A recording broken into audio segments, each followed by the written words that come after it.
Hey everyone, and welcome to my channel. I'm Carrie with a Pinch of Salt, and I am collabing with 9 other of my friends to show you guys some great Christmas ideas.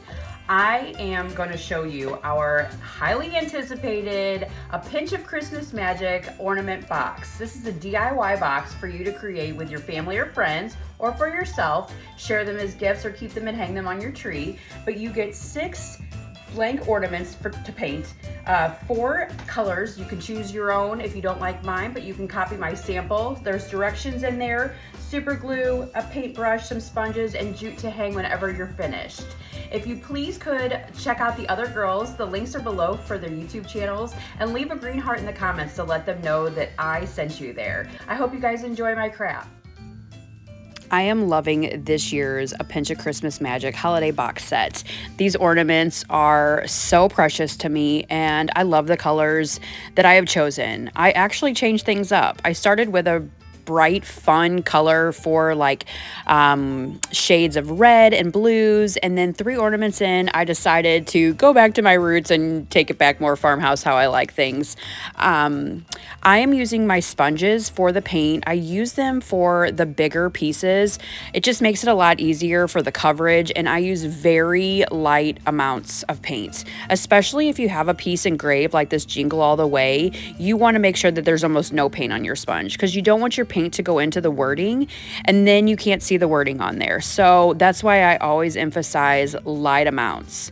I always keep a paper towel or a piece of paper or something next to me when I'm painting. I'm actually even using the lids of the paint to get the paint from, because I don't want a lot on there. But I will dab it off on the paper towel or the piece of paper before I go to my project, just because I like the light amount. I want to be able to glue it soon. I don't want to have to wait around for the paint to dry. And I also like to build up the ornaments as I go, because I want to see them come to life. Sometimes I change colors up. Sometimes I, have too much of one color in one area. So again, as I build them up, I can see how they're coming together and whether I want to change anything or not.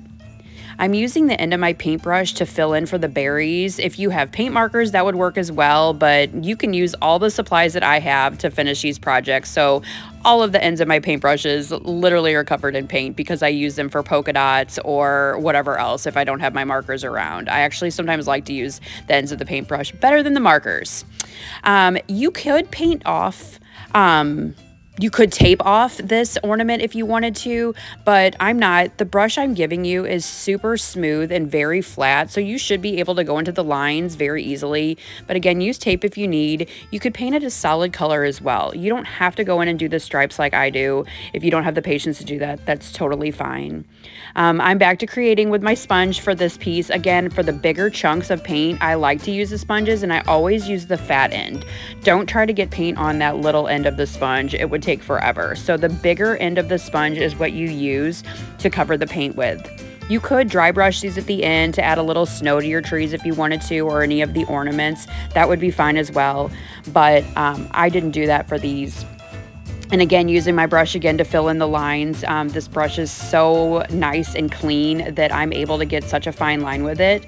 So I did add in a red line at the top of this ornament, because I wanted to try to get all the colors in. Actually, I don't have brown on this one, but I did want the red and the green on this. So lay out your ornaments, lay out your colors, try to get an idea. You can look off the cheat sheet that I have. I'm giving you guys kind of an instruction sheet.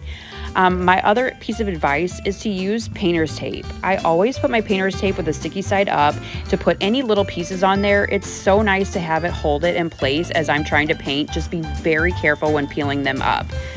Now it's time to glue. I'm almost done finishing up the extra little steps, making sure all the berries are filled in, making sure everything's painted, and letting these pieces dry. I do have to go back in and fill in the white stripes on the other ornament, but it's glue time. So this is super glue, so be very careful with using it.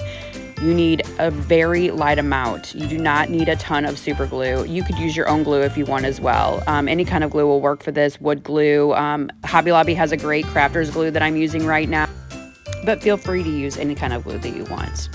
So once I get them all together. I do have jute in the box for you guys to hang them with, and these make great gifts. You could hang them on a wine bottle, hang it on a present, make them with your friends and family. I know we have a lot of people that use them for Thanksgiving.